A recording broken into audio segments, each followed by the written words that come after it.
الحمد للہ رب العالمین والصلاة والسلام علی سید الانبیاء والمرسلین اما بعد فاعوذ باللہ من الشیطان الرجیم بسم اللہ الرحمن الرحیم۔ سبق نمبر 49 تفسیر خزائن العرفان۔ اس میں آج اللہ کی رحمت سے 8ویں پارے میں موجود سورۃ الاعراف کی پہلی آیت مبارکہ سے ترجمہ کنز الایمان مع تفسیر خزائن العرفان پڑھنے سننے کی سعادت حاصل کریں گے۔ بلا تمہید بلا تاخیر آغاز کیا جاتا ہے۔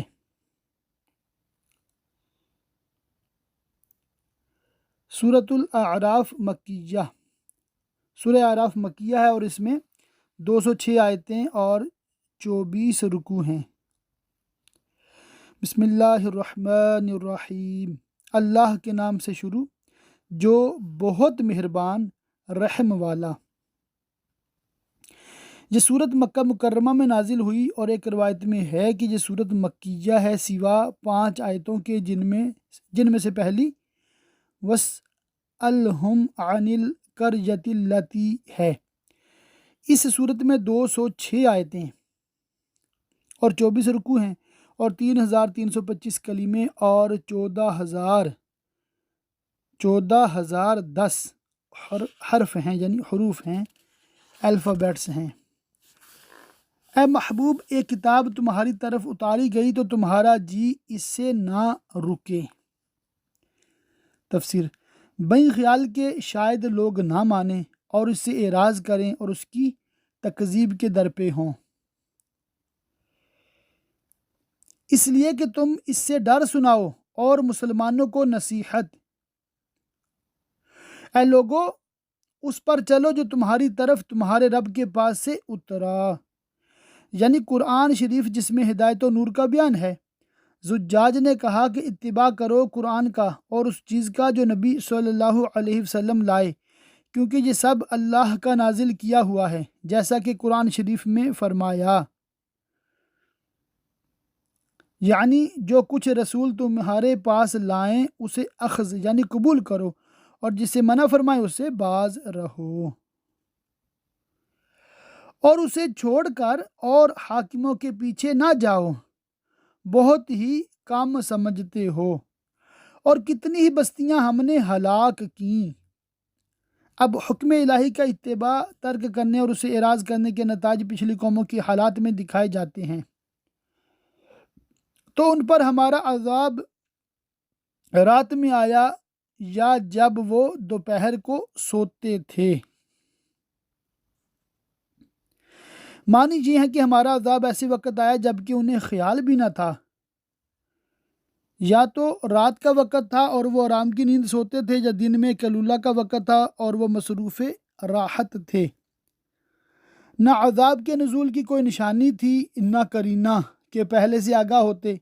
اچانک آ گیا۔ اس سے کفار کو متنبہ کیا جاتا ہے کہ وہ اسباب امن و راحت پر مغرور نہ ہوں۔ عذاب الہی جب آتا ہے تو دفعتاً آ جاتا ہے، تو ان کے منہ سے کچھ نہ نکلا جب ہمارا عذاب ان پر آیا مگر یہی بولے کہ ہم ظالم تھے۔ عذاب آنے پر انہوں نے اپنے جرم کا اعتراف کیا اور اس وقت اعتراف بھی فائدہ نہیں دیتا۔ تو بے شک ضرور ہمیں پوچھنا ہے ان سے جن کے پاس رسول گئے کہ انہوں نے رسولوں کی دعوت کا کیا جواب دیا اور ان کے حکم کی کیا تعمیل کی، اور بے شک ضرور ہمیں پوچھنا ہے رسولوں سے کہ انہوں نے اپنی امتوں کو ہمارے پیام پہنچائے اور ان امتوں نے انہیں کیا جواب دیا، تو ضرور ہم ان کو بتا دیں گے، رسولوں کو بھی اور ان کی امتوں کو بھی، کہ انہوں نے دنیا میں کیا کیا اپنے علم سے، اور ہم کچھ غائب نہ تھے، اور اس دن تول ضرور ہونی ہے۔ اس طرح کہ اللہ عز و جل ایک میزان قائم فرمائے گا جس کا ہر ایک پلہ اتنی وسعت رکھے گا جیسی مشرق و مغرب کے درمیان وسعت ہے۔ ابن جوزی نے کہا کہ حدیث میں آیا ہے کہ حضرت داؤد علیہ السلام نے بارگاہ الہی میں میزان دیکھنے کی درخواست کی۔ جب میزان دکھائی گئی اور آپ نے اس کے پلوں کی وسعت دیکھی تو عرض کیا، یا رب، کس کا مقدور ہے کہ ان کو نیکیوں سے بھر سکے؟ ارشاد ہوا کہ اے داؤد، میں جب اپنے بندوں سے راضی ہوتا ہوں تو ایک کھجور سے اس کو بھر دیتا ہوں۔ یعنی تھوڑی نیکی بھی مقبول ہو جائے تو فضل الہی سے اتنی بڑھ جاتی ہے کہ میزان کو بھر دے۔ اللہ تعالیٰ کی بارگاہ میں دعا کہ اللہ پاک ہم سے بھی ہمیشہ کے لیے راضی ہو، ایسا راضی ہو کہ کبھی ناراض نہ ہو، اور ہمیں بھی ایسے مقبول اعمال کرنے کی توفیق عطا فرمائے کہ جو ہمارے لیے ذریعہ نجات بنے، اور ایسے اعمال سے بچنے کی سعادت عطا فرمائے جو اس کی ناراضی کا سبب بنے۔ اللہ اللہ۔ تو جن کے پلے بھاری ہوئے، نیکیاں زیادہ ہوئیں، وہی مراد کو پہنچے، اور جن کے پلے ہلکے ہوئے اور ان میں کوئی نیکی نہ ہوئی، یہ کفار کا حال ہوگا جو ایمان سے محروم ہیں اور اس وجہ سے ان کا کوئی عمل مقبول نہیں۔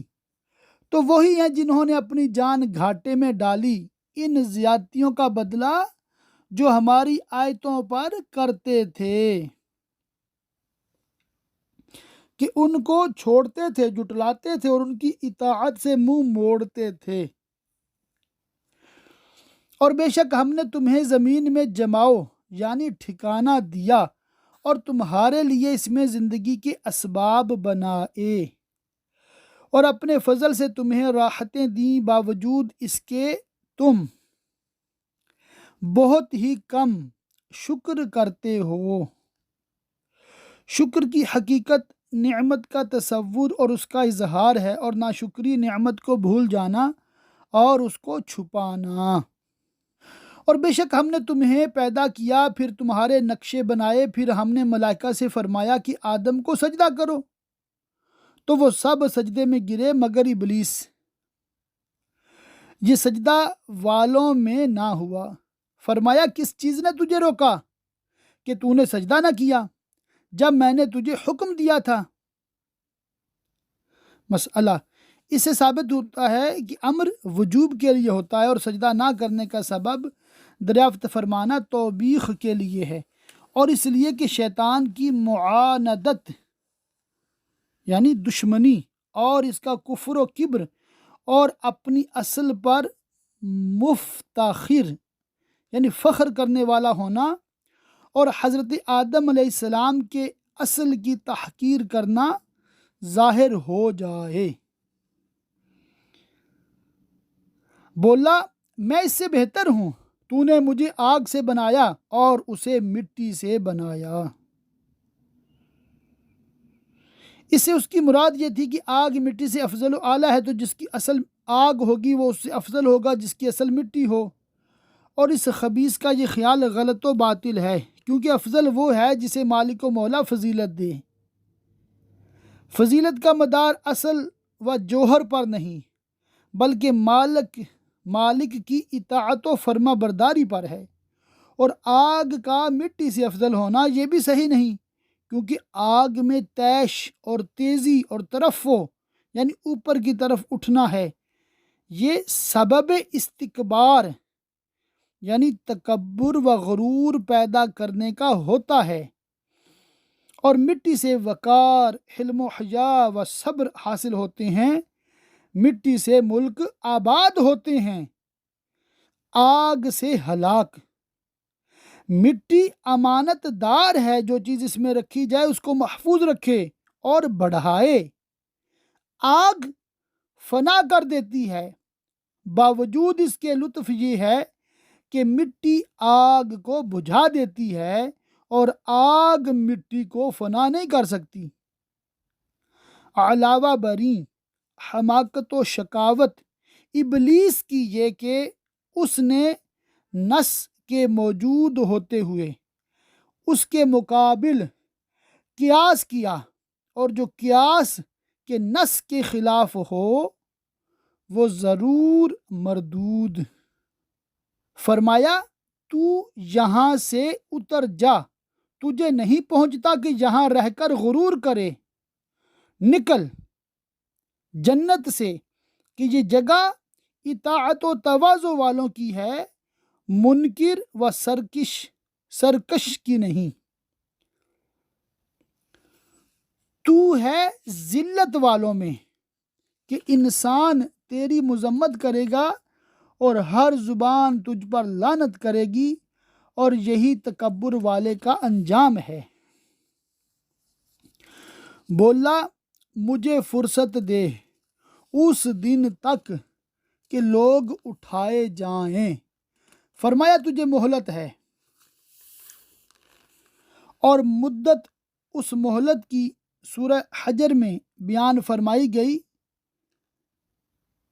تو مہلت والوں میں ہے اس جانے ہوئے وقت کے دن تک، اور یہ وقت نفخہ اولا ہے، جب سب لوگ مر جائیں گے۔ شیطان نے مردوں کے زندہ ہونے کے وقت تک کی مہلت چاہی تھی، اور اس سے اس کا مطلب یہ تھا کہ موت کی سختی سے بچ جائے، یہ قبول نہ ہوا اور نفخہ اولا تک کی مہلت دی گئی۔ بولا تو قسم اس کی کہ تو نے مجھے گمراہ کیا، میں ضرور تیرے سیدھے راستہ پر ان کی طاق میں بیٹھوں گا، کہ بنی آدم کے دل میں وسوسے ڈالوں اور انہیں باطل کی طرف مائل کروں، گناہوں کی رغبت دلاؤں، تیری اطاعت و عبادت سے روکوں اور گمراہی میں ڈالوں۔ پھر ضرور میں ان کے پاس آؤں گا، ان کے آگے اور پیچھے اور داہنے اور بائیں سے، یعنی چاروں طرف سے انہیں گھیر کر راہ راست سے روکوں گا، اور تو ان میں اکثر کو شکر گزار نہ پائے گا، چونکہ شیطان بنی آدم کو گمراہ کرنے اور مبتلا شہوات و قبائح کرنے میں اپنی انتہائی سعی خرچ کرنے کا عزم کر چکا تھا، اس لیے اسے گمان تھا کہ وہ بنی آدم کو بہکا لے گا، انہیں فریب دے کر خداوند عالم کی نعمتوں کے شکر اور اس کی اطاعت و فرما برداری سے روک دے گا۔ فرمایا یہاں سے نکل جا، رد کیا گیا، راندھا یعنی دھتکارا ہوا، ضرور جو ان میں سے تیرے کہے پر چلا میں تم سب سے جہنم بھر دوں گا،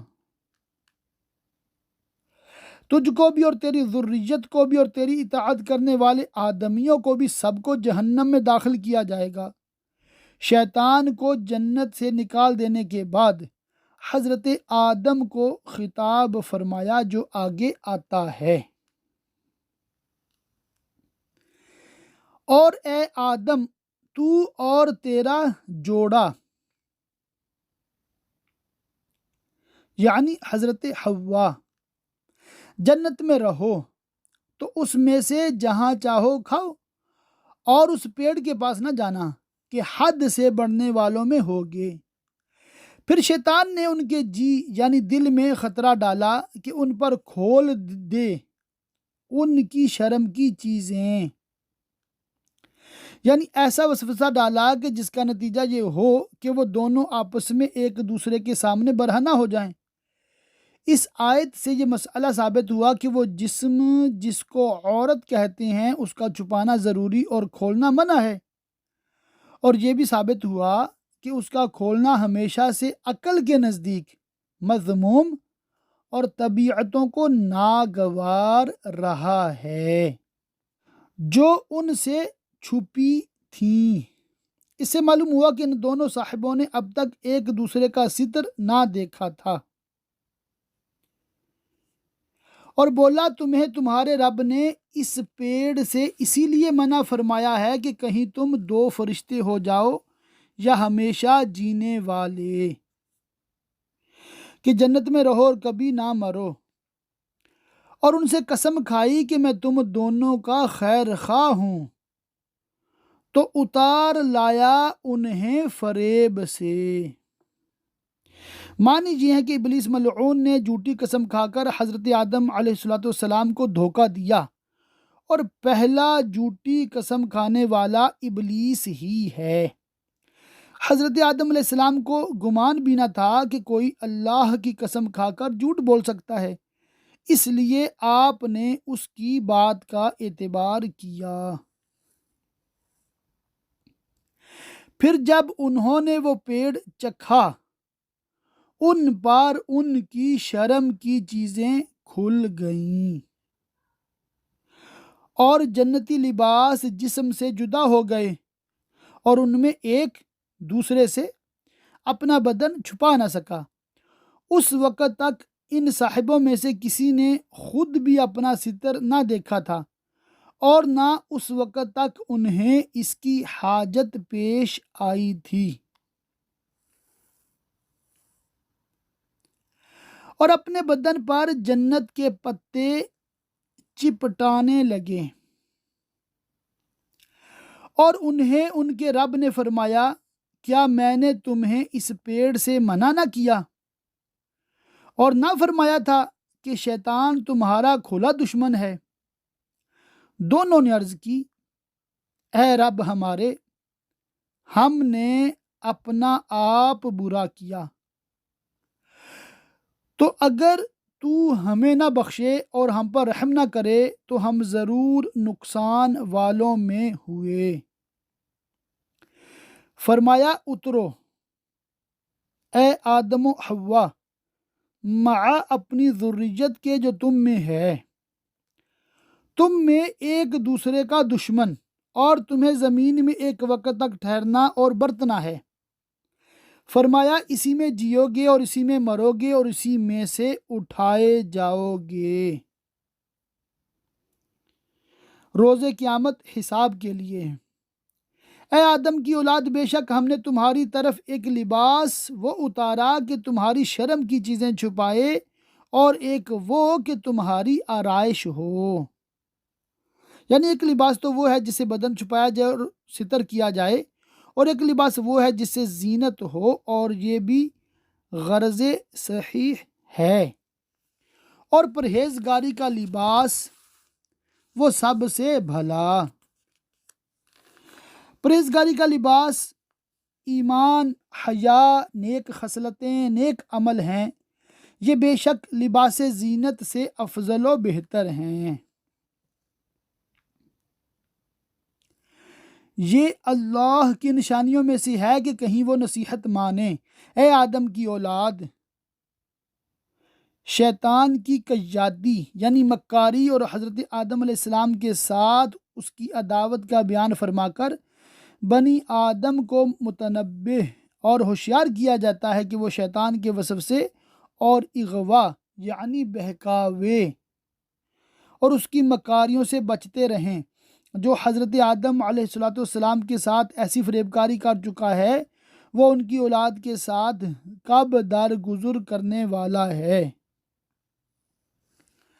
خبردار تمہیں شیطان فتنہ میں نہ ڈالے، جیسا تمہارے ماں باپ کو بہشت سے نکالا، اتروا دیے ان کے لباس کہ ان کی شرم کی چیزیں انہیں نظر پڑیں، بے شک وہ اور اس کا کنبہ تمہیں وہاں سے دیکھتے ہیں کہ تم انہیں نہیں دیکھتے۔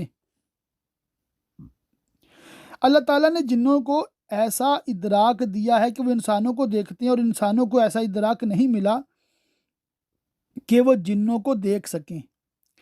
حدیث شریف میں ہے کہ شیطان انسان کے جسم میں خون کی راہوں میں پیر یعنی سما جاتا ہے۔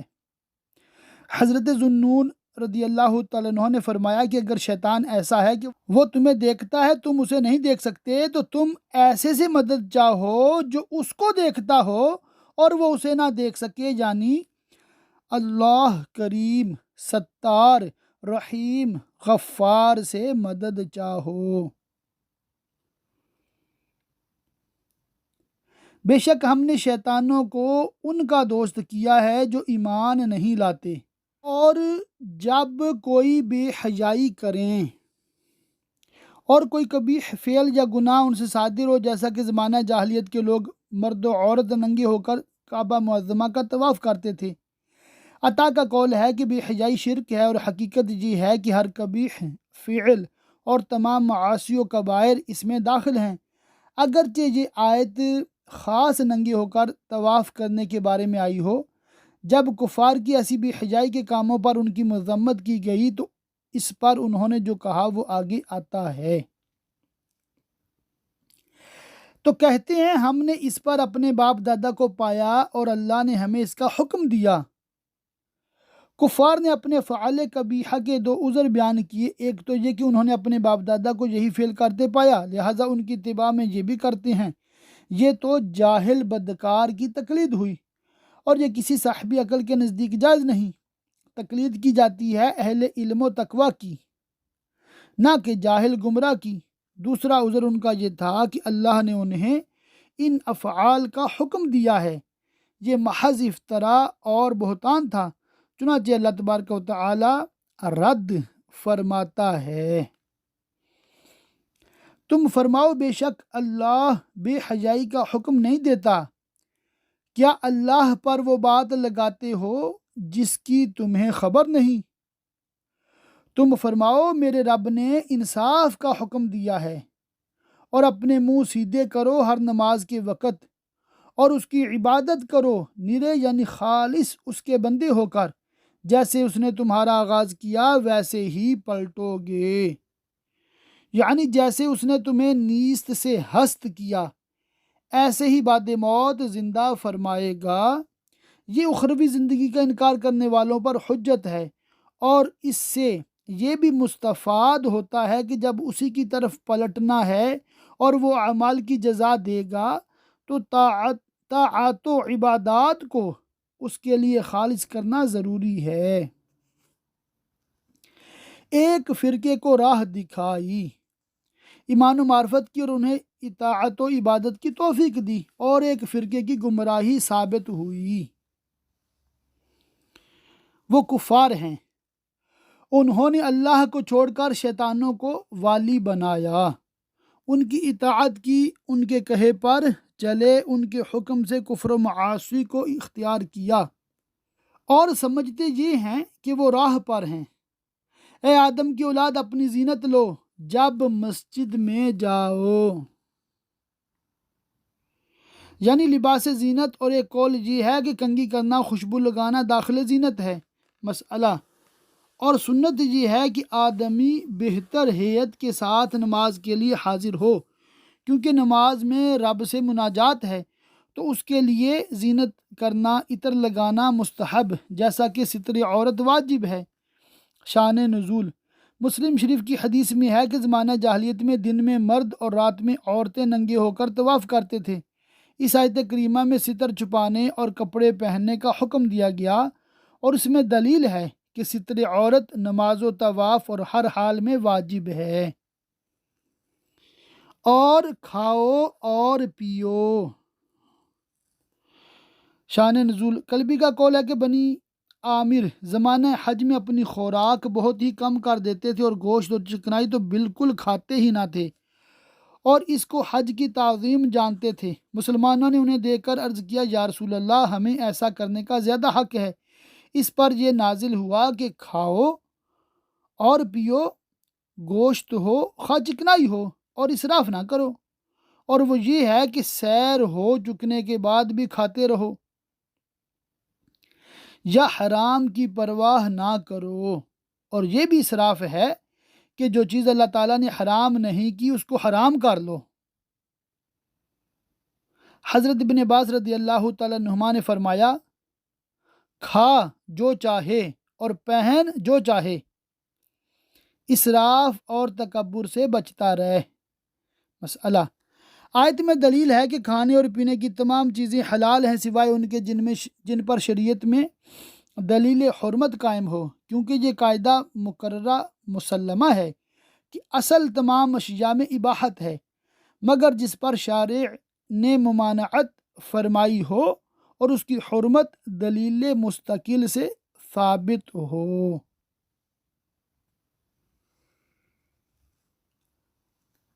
اور کھاؤ اور پیو اور حد سے نہ بڑھو، بے شک حد سے بڑھنے والے اسے پسند نہیں۔ تم فرماؤ کس نے حرام کی اللہ کی وہ زینت جو اس نے اپنے بندوں کے لیے نکالی، خواہ لباس ہو یا اور سامان زینت، اور پاک رزق اور کھانے پینے کی لذیذ چیزیں۔ مسئلہ آیت اپنے عموم پر ہے، ہر کھانے کی چیز اس میں داخل ہے کہ جس کی حرمت پر نص وارد نہ ہوئی ہو۔ تو جو لوگ توشہ 11ویں میلاد شریف، بزرگوں کی فاتحہ، عرس، مجالس شہادت وغیرہ کی شیرینی سبیل کے شربت کو ممنوع کہتے ہیں، وہ اس آیت کے خلاف کر کے گناہ گار ہوتے ہیں، اور اس کو ممنوع کہنا اپنی رائے کو دین میں داخل کرنا ہے، اور یہی بدعت و ضلالت ہے۔ تم فرماؤ کہ وہ ایمان والوں کے لیے ہے دنیا میں اور قیامت میں تو خاص انہی کی ہے۔ ہم یوں ہی مفصل آیتیں بیان کرتے ہیں جن سے حلال و حرام کے حکم معلوم ہوں، علم والوں کے لیے جو یہ جانتے ہیں کہ اللہ واحد لا شریک لہو ہے، وہ جو حرام کرے وہی حرام ہے۔ تم فرماؤ میرے رب نے تو بے حیائیاں حرام فرمائی ہیں۔ یہ خطاب مشرکین سے ہے جو برہنہ ہو کر خانہ کعبہ کا طواف کرتے تھے اور اللہ تعالیٰ کی حلال کی ہوئی پاک چیزوں کو حرام کر لیتے تھے۔ ان سے فرمایا جاتا ہے کہ اللہ نے یہ چیزیں حرام نہیں کی اور ان سے اپنے بندوں کو نہیں روکا۔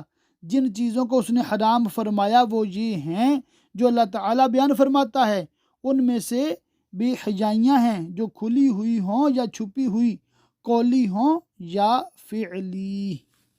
جو ان میں کھلی ہیں اور جو چھپی، اور گناہ اور ناحق زیادتی، اور یہ